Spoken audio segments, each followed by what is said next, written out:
G'day. I'm doing just a really short video to explain something that I wanted to talk about in the sermon, but it's going to be too unrelated. So this is it. What do we spend money on in Christmas time?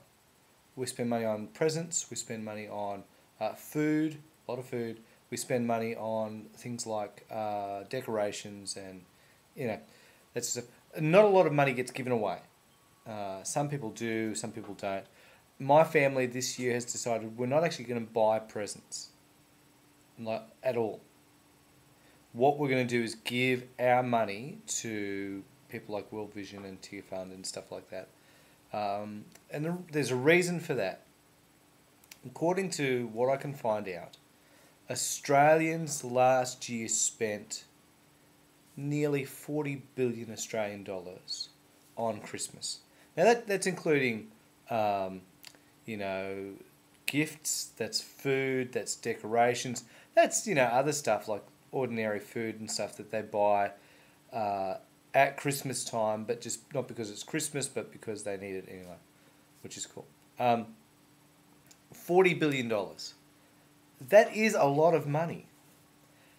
The reason I'm getting a little funny about this is how much would it cost to provide drinking water, clean drinking water, to everyone on the planet? Just think about that. There's a lot of people on the planet. There's 6.5 billion people. How many people? How much money will that cost? It'd cost about $10 billion. Now that's a quarter of what my nation spent last year on Christmas. And that's only one issue. That's just water. That's not hunger. That's not disease. That's not healthcare. There's a lot of things that it's not, but it's just water.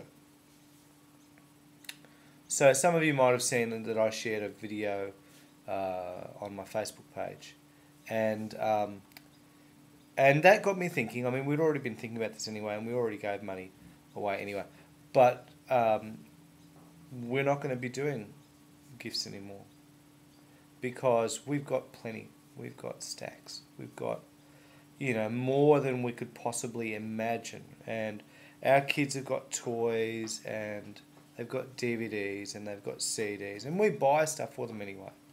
Like, we're not totally going to go, no, we're not going to buy you anything, but at Christmas, we're going to make Christmas when we give to people that we don't know. Why?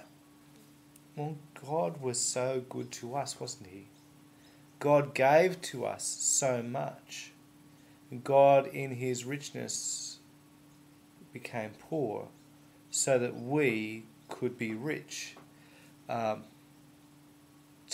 say, I worship Jesus, I follow Jesus, I think we need to do something serious like this. So I'm not going to put this in the sermon, I'm putting it now. Guys, share this around. If you know someone who's not a Facebook friend of me or whatever, please, I'm not saying everyone needs to do this. I'm saying it would be good if everyone said, you know what, this year I'm going to take, instead of giving $1,000 worth of presents or $500 worth of presents or $200 worth of presents, I'm going to take 10% of that.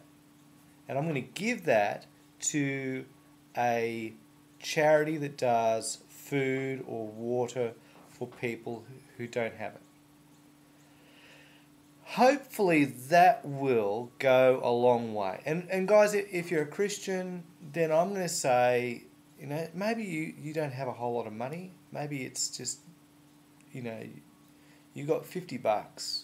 That's what you can spend on Christmas stuff. Well, take that $5 and give that. Even $5 can buy pencils and pens for a class in a school in Africa or Asia or something. Even just do that. It's $5. You go, oh, what's that going to do? Well, let me tell you.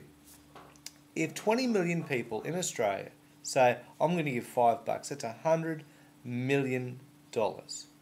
That's a long way towards fixing some of these problems. I know that we're not going to fix all the world's problems. That's just, Jesus is going to come back and He's going to fix the world's problems, not me or you. but that doesn't mean we just ignore it. What does James say? If any of you has, got food and clothing and housing, and you see a brother who is naked or hungry, and you say, be well fed and warm, and but doesn't actually help him, where's your faith? So that's what I'm doing. I'm doing it now because I don't want to take up the time of the talk. And I started on it and it got unrelated, so I'm going to do that. I'm just going to stick to the, what the Bible says, which is what I do. And the context was being wise about what you do with your money and what you do with your time at Christmas. It was just one example of wisdom and listening to God. And so I'm going to cut it way back short and say, if you want to know more about my thinking, then listen to what I've said on YouTube about it. I just think it's really important. I think that we can't just go on and pretend that people don't exist. We're in the 21st century. We've got internet access. We see what's going on in the rest of the world. And I think if we just close our eyes and go, no, I'm not gonna listen to that. I'm not gonna pay attention to that. Then some people did that in the 1930s and 40s. I don't think we need to repeat that. Okay, thanks.